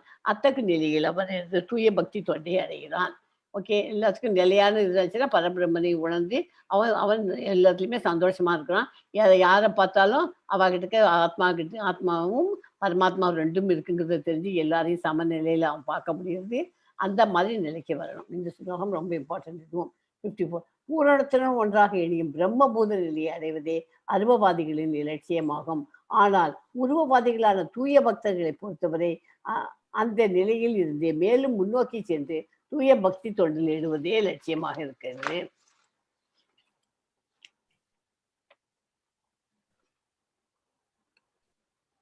Yes, 55 படிங்க. Yes, Mataji. Bhaktya mam abhijanati yavan yasyashmi tatvatah tato mam tatvato myatva vishate tadanantaram. பக்தி தொண்டால் மட்டுமே என்னை முழுமுதற் கடவுளாக உள்ளது உள்ளபடி அறிந்து கொள்ள முடியும். என்னை பற்றிய முழுமையான உணர்வை அத்தகைய பக்தியினால் அடையும் போது இறைவனின் திருநாட்டிற்குள் நுழைய முடியும். பகவானை நம்ம கிட்டக்க க்ளோஸா நெருங்கி முதல்ல வரணும், அவரை நண்பனாக ஆக்கி கொள்ள வேண்டும். அப்புறம் அவருக்கு பக்தராக நம்ம ஆக வேண்டும். இது ரெண்டும் பண்ணினாக்க இறைவனோட திருநாட்டுக்கு நம்ம நுழையிறதுங்கிறது நிச்சயம். திருநாடுனா என்ன? கோலோக விருந்தாவன், கிருஷ்ணலோகம். ஸ்வர்கலோகங்கிறது இந்த மறுபடியும் மறுபிடிப்புகளா இருக்குது. இது கிருஷ்ணலோகம். நான் சொல்றது கிருஷ்ணரை வழிபட்டு 16 ரவுண்டு சாண்டிங் சின்சியரா பண்ணி, பாகவதம் கிளாஸ் பகவத்கீதையெல்லாம் அட்டன் பண்ணி, அவர் கொடுத்துருக்கிற எல்லா ரெகுலேட்டிவ் பிரின்சிபல்ஸையும் ஃபாலோ பண்ணி எல்லாத்தையும் கிளியரா பண்ணிட்டு அதே மாதிரி பண்ணிட்டு இருந்தோம்னாக்க நமக்கு மற்றவங்களுக்கு துன்பம் நடக்கக்கூடாது, யாரும் பொறாமை ஆத்திரம் அரசியல் இதெல்லாம் இருக்கக்கூடாது. இந்த மாதிரி வாழ்ந்தாக்க நிச்சயமாக பகவானை நம்ம அடைய முடியும். பகவானை அடையிறது மாத்திரம் இல்லை, கோலோக விருந்தாவனுக்கு போகலாம். பிறப்பு இறப்புங்கிற அந்த கொடுமையான இதுல நம்ம மாட்டிக்க வேண்டாம். ஓகேயா? அதனால இப்ப மெட்டீரியல் வரல எதுக்காக மற்ற டெமிகாட்ஸ் எல்லாம் வழிபடுற மாதிரி பகவான் கொடுத்துருக்காரு. எல்லாருக்கும் சுதந்திரம் கொடுத்துருக்காரு. நீ வேணும்னா வழிபட்டுக்கோ, மறுபடியும் பிறப்பு எடுத்துக்கோ. உனக்கு இப்ப இல்லை பணம் வேணுமா, லட்சுமியை வேண்டிக்கோ, பணம் கிடைக்கும். ஆனா நீ மறுபிறவி உனக்கு நிச்சயம். நீ மறுபடியும் நீ பண்ண புண்ணியங்கள்லாம் அங்க அனுபவிச்சுட்டு மறுபடியும் இந்த பிறவியை எடுக்க தான் போகணும் இந்த உலகத்துல. ஓகேயா? அது நீ பண்ண கர்மாக்களுக்கு ஏற்ற மாதிரி அடுத்த பிறவியும் அமையும். நீ நல்ல காரியம் பண்ணியிருந்தேன்னா நல்ல பிறவி கிடைக்கும். கெட்ட காரியங்களை ஃபுல்லும் தமோ குணத்திலேயே இருந்தேன்னாக்க கீழ்நிலை பிரிவுகளாக பாதாள லோகத்துல தான் நம்ம பிறக்க முடியும், கீழ்லோகத்துக்கு தான் போக முடியும். ஓகேயா? அதுக்கேற்ற மாதிரி தான் நம்மளோடது அமையும். ஜட வாழ்வின் கருத்துக்களில் இருந்து விடுபடுவதை உண்டாக்கியது முக்தி. பிரம்மனாக ஆவது என்றால் தன்னுடைய அடையாளத்தை இழந்து விடுவது என்பது பொருள் அல்ல. அங்கும் பக்தி தொண்டு இருக்கிறது. பக்தி தொண்டு இருக்கும் வரை அங்கே இறைவன், பக்தன், பக்தி தொண்டின் வழிமுறை ஆகியவை இருத்தல் அவசியம். இத்தகைய ஞானம் முக்திக்கு பிறகும் அழிவுறுவதில்லை. பரமபுருஷனின் உறவில் ஈடுபட்டு அவருக்கு தொண்டு செய்வதை குறிக்கும். உதாரணமாக ஒரு பச்சை நிற பறவை ஒரு பச்சை நிற மரத்துக்குள் நுழைந்தால் அது அந்த மரத்துடன் ஒன்றாக ஆவதுக்கு இல்லை. அந்த கெமிலியா இருக்கு இல்லையா, தன்னை அப்படியே கலரை மாத்தின்னு இருக்கு. அந்த மாதிரி இருக்கா? அது போல அது எதுக்காக போறது? அந்த மரத்துல இருக்கிற பழங்களை சுவைக்கிறதுக்காக போறது. அதே மாதிரி கடலில் உள்ள ஆழத்திற்குள் போனால் எத்தனை உயிர்வாழிகள் இருக்கிறது. நம்ம மேல மாத்திரம் இந்த ஃப்ரெஷ் வாட்டர் இந்த மாதிரி ஃபிஷ்ஷை மாத்திரம் தான் நமக்கு தெரியும். கீழே போய் பாருங்க, இன்னும் எத்தனை இருக்கு டீப்ல, டெப்த் ஆஃப் த சீல. கடலின் மேற்பரப்பை அறிந்திருந்தால் மட்டும் போதாது, கடலின் ஆழத்தில் வசிக்கும் நீர்வாழிகளை பற்றிய முழு அறிவு வேண்டும்.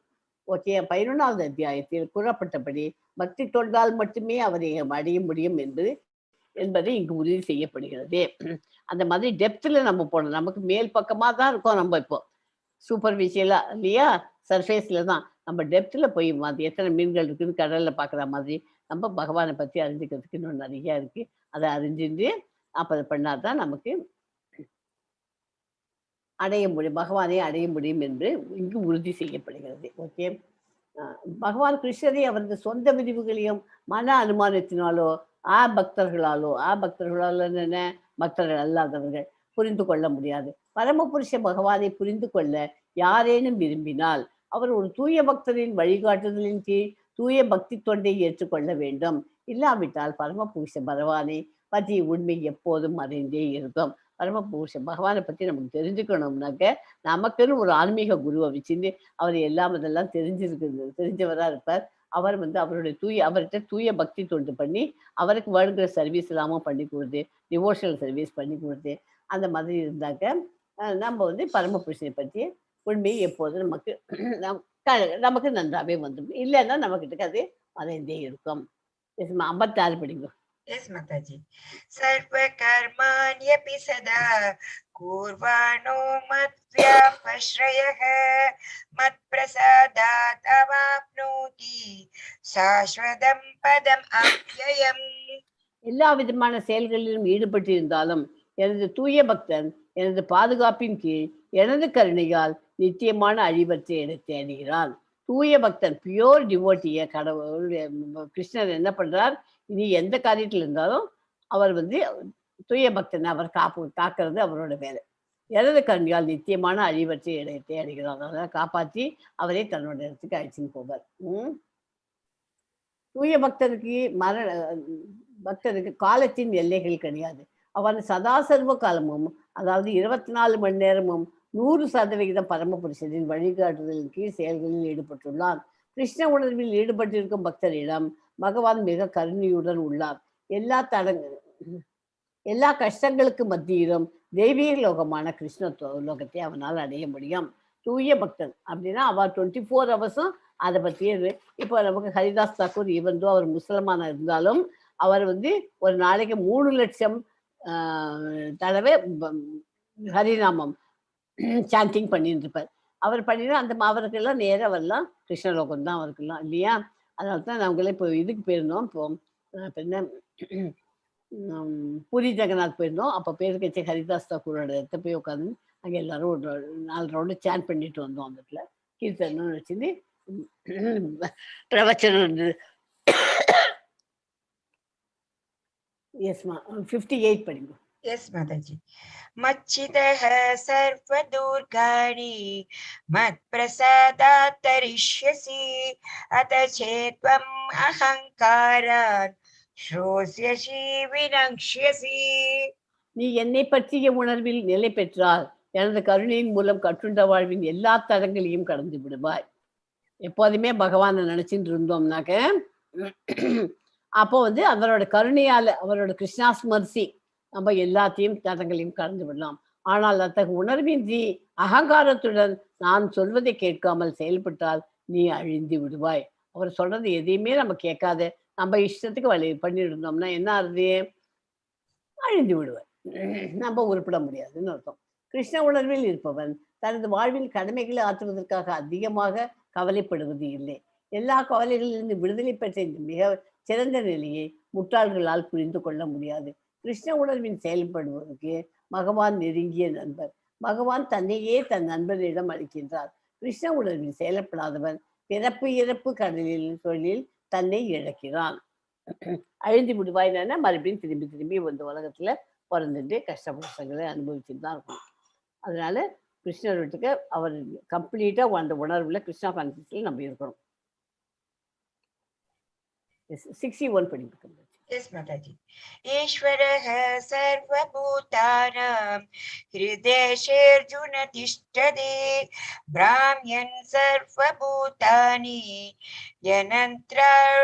yanatraudu trurādani mayaya. ஓ அர்ஜுனா, ஜனசக்தியால் செய்யப்பட்ட இயந்திரத்தில் அமர்ந்துள்ள எல்லா உயிர்வாழிகளின் பயணங்களையும் அவர் இதயத்தில் விட்டுள்ள முழுமுதற் கடவுளே வழி நடத்துகிறார். அப்போ ஒருத்தரோட இந்த ஜனசக்தியால் செய்யப்பட்ட இயந்திரம், இந்த உடல் இருக்கு இல்லையா, அதுக்குள்ள எல்லா உயிர் பயணங்களை விழுந்துச்சு. ஒருத்தரும் அந்த ஆத்மாவோட அதனோட பயணத்தை பண்ணிட்டு இருக்கு. கூடவே பரமாத்மாவும் முழுமுதற் கடவுளே வச்சுட்டு நம்மளை வழி நடத்துகிறார். அர்ஜுனன் எல்லாவற்றையும் அறிந்தவன் அல்ல. போரிடக்கூடாது, போரிடுவதா கூடாதா என்பதில் அவனது முடிவு வரம்பிற்கு உட்பட்ட ஜீவாத்மாவே அல்ல என்று பகவானுக்கு அறிவுறுத்துகிறார். அவன் எப்போதும் பகவானில் கட்டுப்பாட்டின் கீழ் உள்ளான்.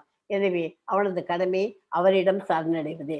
அந்த மாதிரி நமக்கு ஒண்ணுமே புரியல, என்ன பண்றது, தப்பா ரைட்டான்னு தெரியாத போது பகவான் சரண்டர் ஆகுறது தான் பெஸ்ட் திங். அவன் சரண்டர் ஆகுறது தான் அவனை கூப்பிட்டு சொல்ற, இந்த மாதிரி நீ உனக்கு போரிடலாமா வேண்டாமா நீ குழப்பத்துல இருக்க, அந்த மாதிரி சமயத்தில் நீங்கிட்ட சரண்டர் ஆயிடு, அவரிடம் சரணடைவதே. 62 படிங்க. Yes, Mataji. Tam eva sharanam gaccha sarvabhavena bharata tat prasadat param shantim sthanam prapsyasi shashvatam. பரத வழி தோன்றலே, அவரிடம் முழுமையாக சரணடைவாயாக. அவரது கருணையால் தெய்வீக அமைதியும் உன்னதமான நித்திய இடத்தையும் அடைவாய். எனவே ஒவ்வொரு இதயத்திலும் விற்றிருக்கும் புருஷோத்தமரான முழு முதற் கடவுளிடம் உயிர் வாழி சரணடைய வேண்டும். அது அவனை ஜட வாழ்வின் எல்லா விதமான துன்பங்களிலிருந்தும் விடுவிக்கும்.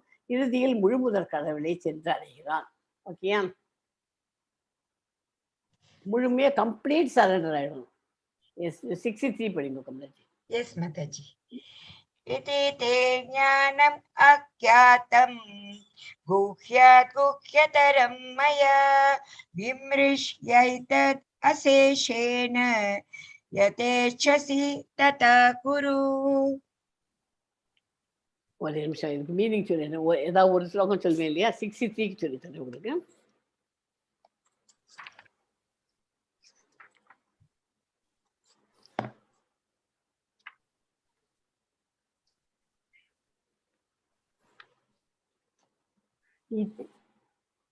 இத்தினா இவ்வாறு, தே உனக்கு, ஞானம் ஞானம், ஆக்யாத்தம் விவரிக்கப்பட்டது, குஹ்யாத் குஹ்யம்னா ரகசியம், ரகசியத்தை காட்டிலும், குஹ்யதரம் மிகவும் ரகசியமான, மயா என்னால், விம்ருஷ்ய கவனமாக சிந்தித்து, ஏதத் இதனை, அக்ஷேஷேன முழுமையாக, யதா போல, இச்சசி நீ விரும்புவதே, ததா அதை குரு செய்வாயாக. இவ்வாறு ரகசியமானதை காட்டிலும் மிகவும் ரகசியமான ஞானத்தை உனக்கு நான் விளக்கியுள்ளேன். இதனை முழுமையாக கவனமாக சிந்தித்து நீ செய்ய விரும்புவதை செய். முழுமையாக கவனிச்சுட்டு உனக்கு எது தோணுதோ அது பண்ணு அப்படின்னு சுதந்திரம் கம்ப்ளீட்டாக கொடுத்து. ஸோ எல்லாரும் இந்த புத்தகத்தையே ஃபாலோ பண்ணுங்க. உண்மை உருவில் ஆசிட்டிஸ்ங்கிற புத்தகத்தில் அதில் இருக்கிற மீனிங்ஸு பர்பட்டு எல்லாத்தையும் படிங்க. படித்தேன்னா உங்களுக்கு பகவத்கீதை இன்னும் டீட்டெயில்டு ஸ்டடி படிக்க முடியும். அட்வான்ஸ் கிளாஸ் லெவல் 2ல ஜாயின் பண்ணுங்க. அங்கே போனையில் ஒவ்வொரு ஸ்லோகமும் அந்த மாதிரி படிக்க அவன் சொல்லி தருவா. நீங்களும் அதே மாதிரி படிச்சுக்கோங்க. இறுதியில் முழு முதற் கடலை சென்று அடைகிறான். ஜீவாத்மாவின் சின்னஞ்சிறு சுதந்திரத்தை கடவுள் தலைவிடுவது இல்லை. தனது இதயத்தில் வீற்றிருக்கும் பரமாத்மாவிடம் அர்ஜுனன் சரணடைய வேண்டும் என்பதே அவனுக்கு உரைக்கப்பட்ட மிகச்சிறந்த அறிவுரையாகும். எஸ் 65 படிக்கும் கமலாஜி. மன்மனா பவமத் பக்தோ மத்யாஜி மாம் நமஸ்குரு மாம் ஏவைஷ்யசி சத்யம் தே பிரதிஜானே பிரியோசி மே. அதையும் படிக்கட்டுமா? இல்ல வேண்டாம். எப்போ சரி படிச்சிருக்கோம், எல்லாரும் தப்பு இல்லை, படிங்க. மன்மனா பவமத் பக்தோ மத்யாஜி மாம் நமஸ்குரு மாம் ஏவைஷ்யசி யுக்வைவம் ஆத்மானம் மத்பராயணஹ. எப்போதும் என்னை பற்றி நினைத்து எனது பக்தனாக ஆகி என்னை வழிபட்டு உனது வணக்கங்களை எனக்கு சமர்ப்பிப்பாயாக. இவ்வாறு நீ என்னை வந்தடைவாய் என்பதில் ஐயம் இல்லை. நீ எனக்கு மிகவும் பிரியமான நண்பன் என்பதால் இந்த சத்தியத்தை நான் உனக்கு அறிகிறேன். பிரியமான நண்பனா இருக்க, அதனால தான் உனக்கு இந்த மாதிரி ஒரு சத்தியம் கொடுக்குறேன். என்ன சொல்ற சத்தியம்? என்கிட்ட சரண்டர் ஆயிடு அப்படின்னு சொல்லி கொடுக்குறாரு இல்லையா? இந்த ஸ்லோகம் வந்து 18.65. நம்ம 9th சாப்டர்ல இதே மாதிரி ஒரு ஸ்லோகம் படிச்சிருக்கோம். எல்லாருக்கும் தெரிஞ்சிருக்கும்னு நினைக்கிறேன். இது ரெண்டுத்தையும் கம்பேர் பண்ணிக்கோங்க. ஒரு ஸ்க்ரீன்ஷாட் எடுத்து வச்சுக்கோ. உங்களுக்கு அட்வான்ஸ் லெவல் கிளாஸ்ல எல்லாம் படிச்சு லெவல் 5ல எல்லாம் வரைச்சு ரொம்ப யூஸ்ஃபுல்லாக இருக்கும். அது மன்மனா பவ பத் பக்தோ மத்யாஜி மாம் நமஸ்குரு. 2 லைனும் பாருங்க. ஃபர்ஸ்ட் 2 லைன் சேம் இல்லையா? 3வது லைன்ல இருந்தா கொஞ்சம் சேஞ்ச் ஆகும். மாம் ஏவிசேசி யுக் வைவம். இதுல மாம் ஏவிசேசி சத்தியம் சத்தியம் தே. ஓகே. இதுல ஆத்மானம் மத் பராயண. இது பிரதிஜானே பிரியோசி மே. ஓகே.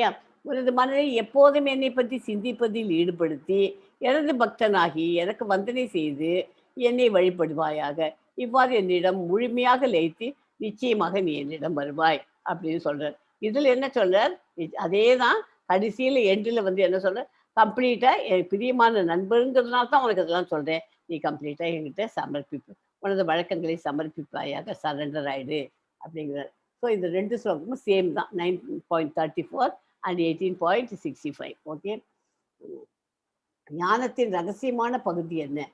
கிருஷ்ணனின் தூய பக்தனாக ஆகி எப்போதும் அவரை பற்றியே நினைத்து அவருக்காகவே செயல்பட வேண்டும். கிருஷ்ணரின் மீது, அதாவது கிருஷ்ணர் மேல இருங்கணும்னு இல்லை, எப்பேற்பட்ட கிருஷ்ணர் படத்தை வச்சு பண்ணணும். இரு கரங்களில் புல்லாங்குழலியும் தலைமுடியில் மயில் இறகையும் தாங்கி நீல நிற மேனியில் அழகான திருமுகத்துடன் விளங்கும் உருவத்தின் மீது ஒருவன் தனது மனதை ஒருமுகப்படுத்த வேண்டும். பக்தன் தனது மனதை அர்ஜுனனுக்கு முன்னால் இருந்த அந்த ரூபத்தின் மீது மட்டுமே ஒருமுகப்படுத்த வேண்டும். கிருஷ்ணரின் ரூபத்தில் மட்டும் ஒருமுகப்படுத்த வேண்டும். இதுவே ஞானத்தின் மிக மிக ரகசியமான பகுதி.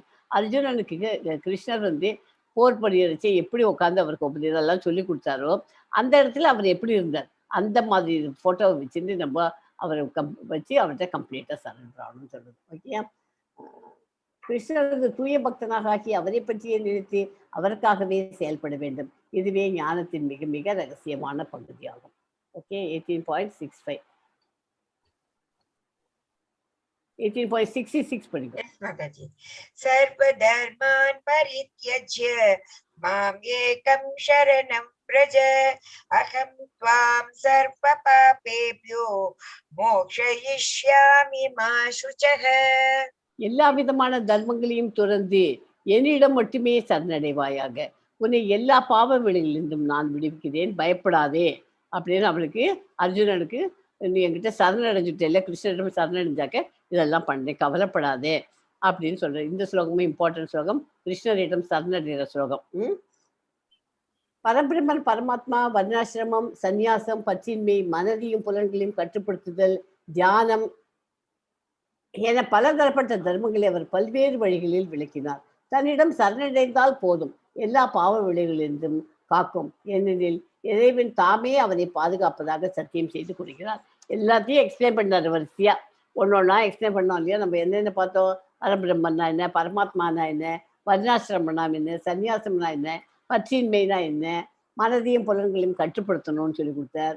எல்லாம் பண்ணினான். எல்லாத்தையும் பண்ணினாலும் நீ என்கிட்ட சரணடைஞ்சா போறோம், நான் அவனை பார்த்துக்கிறேன். ஓகேயா,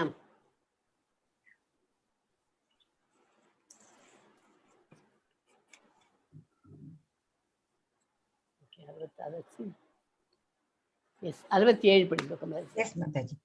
Idam tena tapaskaya na bhaktaya kadachana na chakshushrushrave vachyam na chamam yobhyasuyati. இந்த ரகசிய ஞானம் தவம் இல்லாதவருக்கோ, பக்தி இல்லாதவருக்கோ, பக்தி தொண்டில் ஈடுபடாதவருக்கோ, என் மீது பொறாமை உள்ளவருக்கோ ஒருபோதும் விளக்கப்பட மாட்டாது. யாருக்கெல்லாம் கிடையாது? தவம் இல்லாதவருக்கு, தவம் பண்ணாத, வாக்கின் தவம், எத்தனை தவங்கள், விதவிதமான தவங்கள் படிச்சிருக்கோம். அந்த தவங்கள்லாம் பண்ணாதவர்களுக்கு, பக்தி இல்லாதவர்களுக்கு, பகவானுக்கு நம்பிக்கையே பக்தி இல்லாத சும்மா ஏதோ எல்லாரும் சொல்றாளே ஹரே கிருஷ்ணா ஹரே கிருஷ்ணான்னு சொல்லியிருக்கிறது அர்த்தம் இல்லை. பக்தி இல்லாதவர்களுக்கு, பக்தி தொண்டில் ஈடுபடாதவருக்கு, என் மீது பொறாமை உள்ளவருக்கு, அவரை பார்த்து பொறாமைப்படுவா. ஏன்னா அவர் ரெண்டு காலை வச்சு நல்லா ஆர்டினரி ஹியூமன் பீயிங் தான், அஸ் அ பர்சன் தான் இருக்காருன்ட்டு நிறைய பேர் அவரை பற்றி கேள்வி பண்றார். அவளுக்கெல்லாம் அவர் இந்த ரகசிய அறிவை விளக்க மாட்டார். ஓகே, அறநெறிகளின் கீழ் தவம் புரியாத, கிருஷ்ண உணர்வில் பக்தி தொண்டாற்ற முயலாத, தூய பக்தருக்கு சேவை செய்யாத நபர்களிடம் ஞானத்தின் இந்த மிக மிக ரகசியமான பகுதியை கூறக்கூடாது. கிருஷ்ணர் மீது பொறாமை கொள்பவர்களால் பகவத்கீதையை புரிந்து கொள்ள முடியாது. அந்த மாதிரி என்னப்பா ஹியூமன் பீயிங் தான்ப்பா அப்படின்னு சொல்றா இல்லையா, அவள்கிட்டெல்லாம் போய் பகவத்கீதை பற்றி பேசாதீங்க. ஏன்னா அவளுக்கெல்லாம் நம்பிக்கை இல்லாதவள்கிட்ட போய் பேசுறதை விட, முட்டாள்கள்கிட்ட பேசுறதை விட நம்மளோடதை நம்ம இன்னும் விருத்தி பண்ணிக்கலாம் அப்படின்னு தான் அதில் சொல்லிட்டு 67வது ஸ்லோகம் ரொம்ப இம்பார்ட்டன்ட் ஸ்லோகம். அவனை விட மிகவும் எனக்கு மிக பிரியமான தொண்டன் இவ்வுலகில் யாரும் இல்லை. அவ்வாறு அவனை விட பிரியவனாக யாரும் ஆகவும் முடியாது.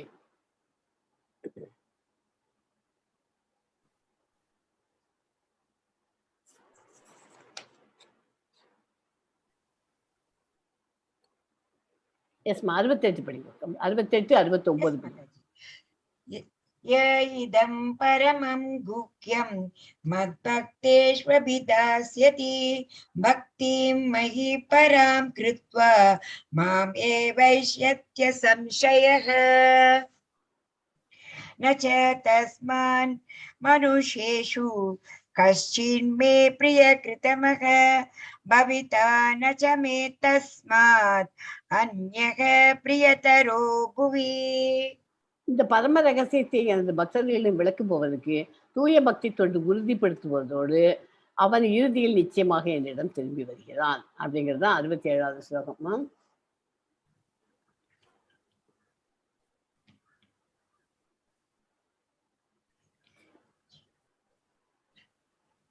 சாரி, 68வது ஸ்லோகம். பகவத்கீதை பக்தர்கள் மத்தியில் மட்டுமே விவாதிக்கப்பட வேண்டும், மற்றவர்களால் புரிந்து கொள்ள முடியாது.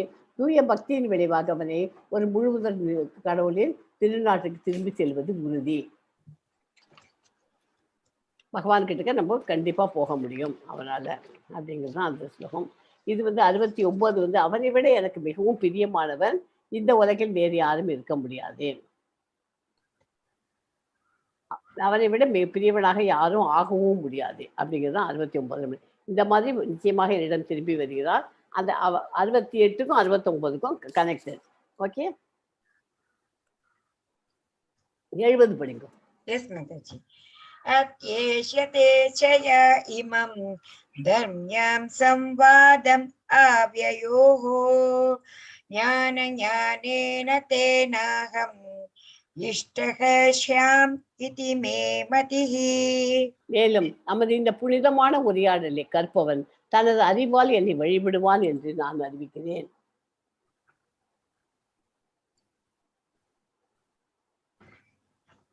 எழுபத்தி ஒண்ணு படிங்க. எஸ் மாதாஜி.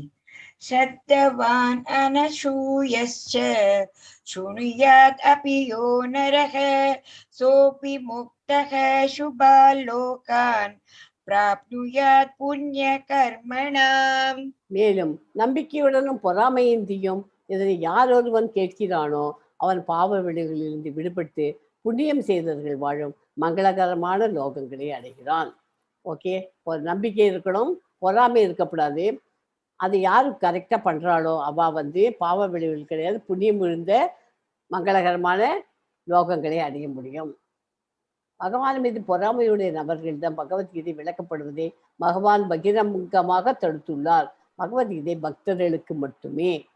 ஓகே, இவரெல்லாம் விளக்குறாரு இங்க உட்காந்து சீலா பிரபுபாதா. இதை விளக்கறதை கேட்கறவாள்லாம் பக்தர்களா இருக்கிறதுனால தான் அவர் விளக்கின்றிருக்கார். பக்தர்கள் அல்லாதவர்களுக்கு விளக்குறதுல அர்த்தம் இல்லை, அவர் தடுக்கிறார், பகவானே தடுக்கிறார், சொல்லாதீங்கன்ட்டு. ஓகே, 73 படிங்க. எஸ் மாதாஜி.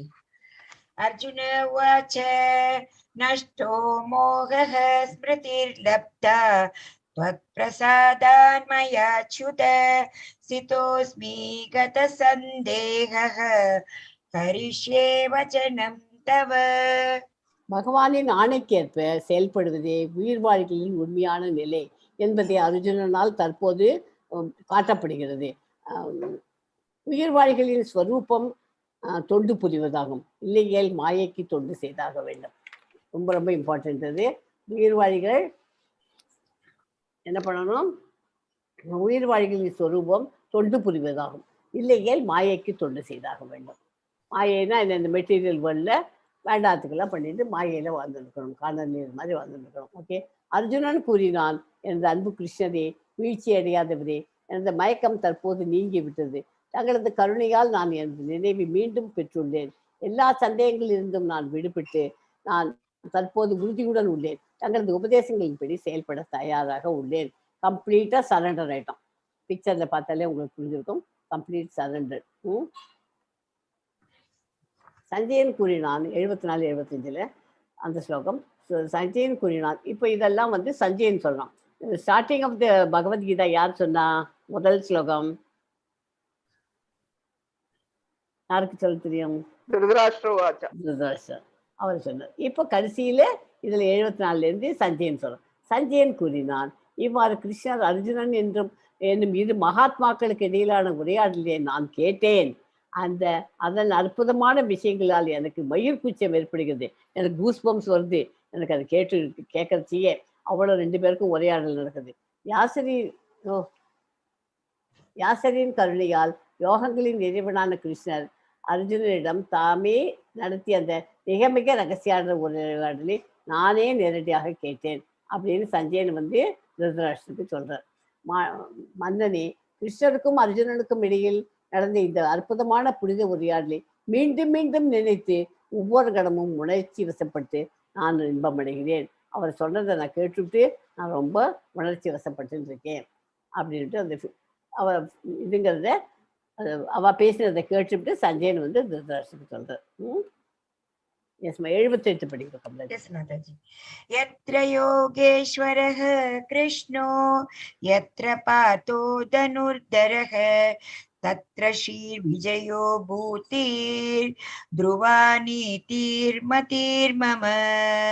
யோகிகளின் இறைவனான கிருஷ்ணர் எங்கெல்லாம் இருக்கிறாரோ, உன்னத வில்லாளியான அர்ஜுனன் எங்கெல்லாம் இருக்கின்றானோ அங்கெல்லாம் நிச்சயமாக செல்வமும் வெற்றியும் அசாதாரணமான வலிமையும் நியாயமும் இருக்கும் என்பது எனது அபிப்பிராயம் அப்படின்ட்டு கதை சஞ்சயன் வந்து சொல்றான். அதனால அவ 2 பேரும் பேசின பேச்செல்லாம் கேட்டுட்டே இருந்துட்டு சஞ்சயன் இந்த உடம்பு அவனுக்கு வந்து மயில் கூச்சம் ஏற்பட்டது, கூஸ்பம்ஸ் வந்தது. அதனால அவன் வந்து எல்லாத்தையும் பண்ணிட்டு கடைசியில் முடிக்கிறான். அந்த மாதிரி கிருஷ்ணர் எங்கெல்லாம் இருக்கிறாரோ, அர்ஜுனன் எங்கெல்லாம் இருக்கிறார்களோ அங்க நிச்சயமாக செல்வமும் வெற்றியும் அசாதாரண வலிமையும் நியாயமும் இருக்கும் என்பது எனது அபிப்பிராயம். பகவத்கீதை திருதராஷ்டிரனின் வினாவுடன் தொடங்கியது இல்லையா? பீஷ்மர், துரோணர், கர்ணன் முதலிய மாபெரும் வீரர்களின் உதவியால் தனது மகன்களது வெற்றியின் மீது அவர் நம்பிக்கை கொண்டிருந்தார். வெற்றி தன் பக்கமே என்று அவர் நம்பியிருந்தார். ஆனால் போர்க்களத்தில் நிலையை விவரித்த பிறகு நீங்கள் வெற்றியை பற்றி எண்ணிக்கொண்டிருந்தீர். எனது அபிப்பிராயம் என்னவென்றால், கிருஷ்ணரும் அர்ஜுனனும் எங்குள்ளார்களோ அங்கே எல்லா நல்ல அதிர்ஷ்டங்களும் இருக்கும் என்று மன்னனிடம் சஞ்சயன் கூறினார். அர்ஜுனனின் சாரதி என்ற நிலையை கிருஷ்ணர் ஏற்றுக்கொண்டது அவரது மற்றொரு ஐஸ்வர்யத்தை காட்டுகிறது. அவரது எல்லா ஐஸ்வர்யங்களுக்கும் அவரிடம் பூரணமாக நிறைந்தவர்.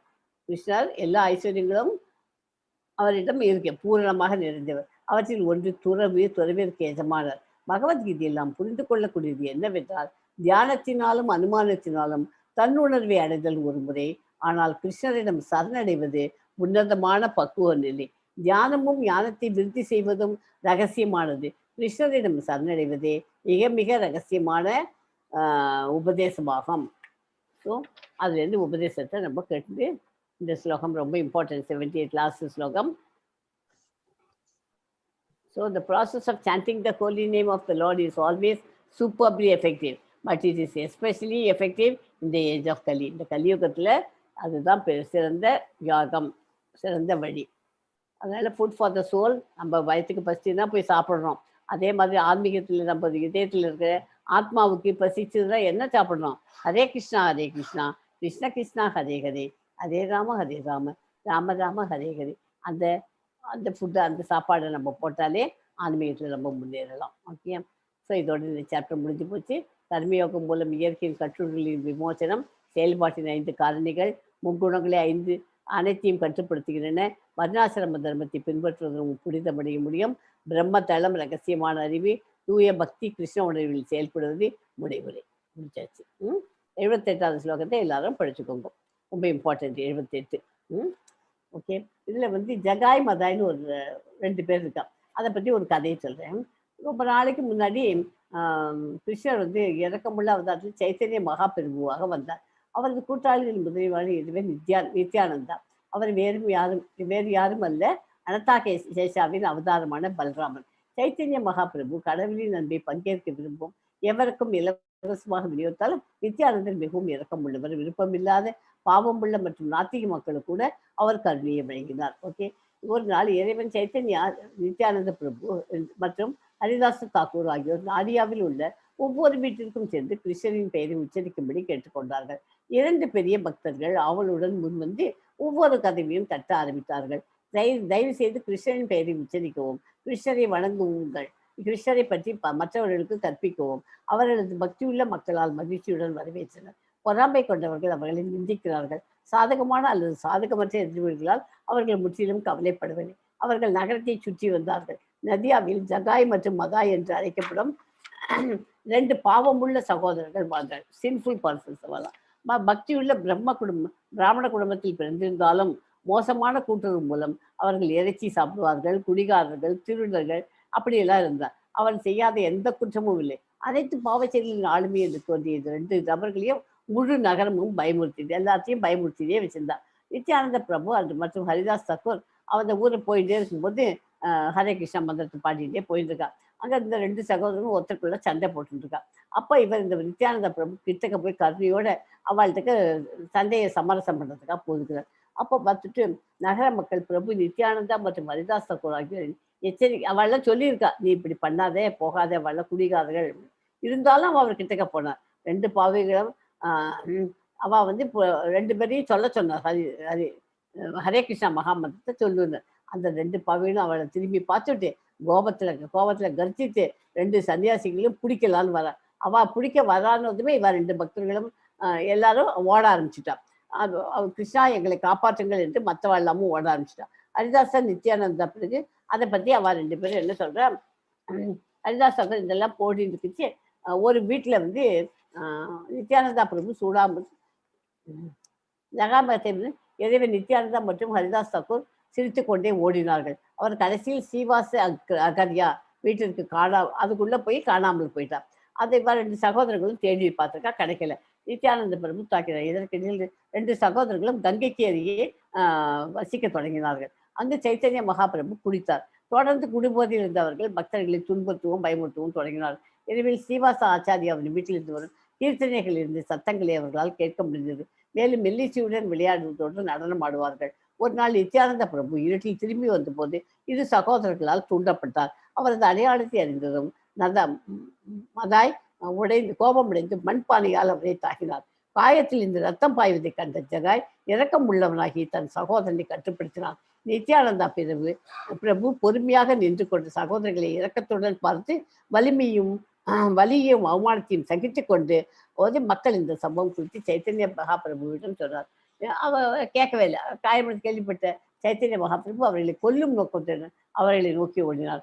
பயந்து போன 2 சகோதரர்களும் மரணம் போல தோற்றம் அளிக்கும் அவரது சக்கரத்தை அவர் அழைத்தார். இருப்பினும் நித்யானந்தா பிரபு விரைவாக தலையிட்டு சைத்தன்ய மகாபிரபுவை நிறுத்துமாறு கெஞ்சினார். பாவிகளை கடவுளின் அன்பால் நிறைவு செய்வதன் மூலம் அவர்களை கொல்வதற்கான தனது பணியை அவர் நினைவுபடுத்தினார்.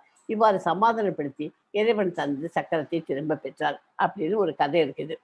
இந்த கதையை இன்னொரு டீட்டெயில்ஸ் சரி படிச்சுங்க. நான் ஜஸ்ட் உங்களுக்கு ஒரு இதுதான் கொடுத்துருக்கேன், அதை படிங்க. So simply by chanting Hare Krishna mahamantra revise is original relationship with God. நம்ம பகவானுக்கு நெருங்கி வரத்துக்கு முதல்ல சாண்டிங் பண்ணுங்க. வாழ்க்கைக்கான பாடம் பிறரை பகவத்கீதை படிக்க உற்சாகப்படுத்துங்கள்.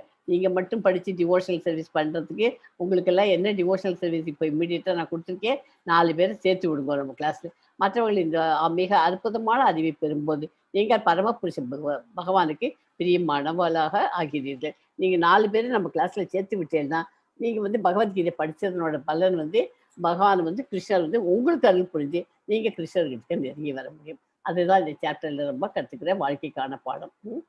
ஸோ இதோட இந்த கிளாஸ் முடிஞ்சு போச்சு. நான் வந்து ஒரே ஒரு இது சொல்கிறேன், எல்லாரும் லெவல் 2க்கு ஜாயின் பண்ணிக்கோங்க. அதே மாதிரி குழந்தைகளுக்கு கிட்ஸ் செக்ஷனும் நடந்துருக்கு. 6லேருந்து 10 வயசு குழந்தைகளுக்கு ஒரு 10லேருந்து 15 வயசு குழந்தைகளுக்கும் ஒரு 2 பேட்ச் நடக்கிறது. 6 மணிக்கு ஒரு பேட்ச் நடக்கிறது, சாயங்காலம் 4 மணிக்கு நடக்கிறது. அது க்ளோஸ் பண்ணிட்டாங்களான்னு தெரியல, அந்த ஃபார்மில் பார்த்தா தெரியும். அப்புறம் 7 மணிக்கு ஒரு பேட்ச், 3 பேட்ச் நடக்கிறது. இதை தவிர்த்து சண்டே அன்னைக்கு every Sunday advance classes for kids அப்படின்னு அதுவும் ஒன்று பண்ணிட்டு இருக்கோம். அது இப்போ எல்லாம் ஆல்மோஸ்ட் ரெடி ஆகிடுச்சு, பிபிடி எல்லாம் தயார் பண்ணியாச்சு. அது நவம்பர் 14 அன்னைக்கு ஸ்டார்ட் பண்ணலான்னு ஏற்பாடு ஆகிருக்கு. இந்த வெப்சைட்டில் தான் போடலை, அது போட்டாச்சுன்னா உங்களுக்கு தெரிஞ்ச குழந்தைகள் எல்லாம் 18 days முடித்த குழந்தைகள் எல்லாம் லெவல் 2க்கு அட்வான்ஸ் கோர்ஸ்க்கு ஜாயின் பண்ணி சொல்லி கொடுக்கும். இதெல்லாம் இந்த மாதிரி சின்ன சின்ன காரியங்கள்லாம் பண்ணுறதுலாம் இதெல்லாம் டிவோஷனல் சர்வீஸ். இதுக்கு பப்ளிசிட்டி அவசியம் இல்லை, நமக்கு மனசுக்குள்ள ஒரு திருப்தி கிடைக்கும். ஓகேயா? அதனால் அது தயவுசெய்து அந்த மாதிரி பண்ணுவோம். ஸோ இது வந்து அந்த ஸ்லோகத்தை சொல்லிட்டு ஒரே ஒரு டைம் ஹரே கிருஷ்ணா மகாமந்திரம் சொல்கிறேன், என்னோட சேர்ந்து எல்லாரும் நீங்களும் சொல்லுங்க. ஓகே? வாஞ்சா கல்பத ரூபசியச்ச கிருபா சிந்துபியோ எவச்ச பச்சித்தானாம் பாவனேபியோ வைஷ்ணவிபியோ நமோ நமः. ஹரே கிருஷ்ணா ஹரே கிருஷ்ணா ஹரே கிருஷ்ணா கிருஷ்ண கிருஷ்ணா ஹரே ஹரே ஹரே ராமா ஹரே ராம ராம ஹரே ஹரே. ओम तत्सत् इति श्रीमद्भगवद्गीतासु उपनिषत्सु ब्रह्मविद्यायां योगशास्त्रे श्रीकृष्णार्जुन संवादे मोक्षसन्न्यासयोगो नाम 18 हरे कृष्ण सर्वं कृष्णार्पणमस्तु. अस्मिन् परात्मन् अनुपात्मकल्पे त्वमेतमुत्तापितपद्मयोनिः अनन्तभूमा मम रोगराशिं निरुन्ति वातालय वास विष्णो। हरे कृष्ण माता। हरे कृष्ण। हरे कृष्ण।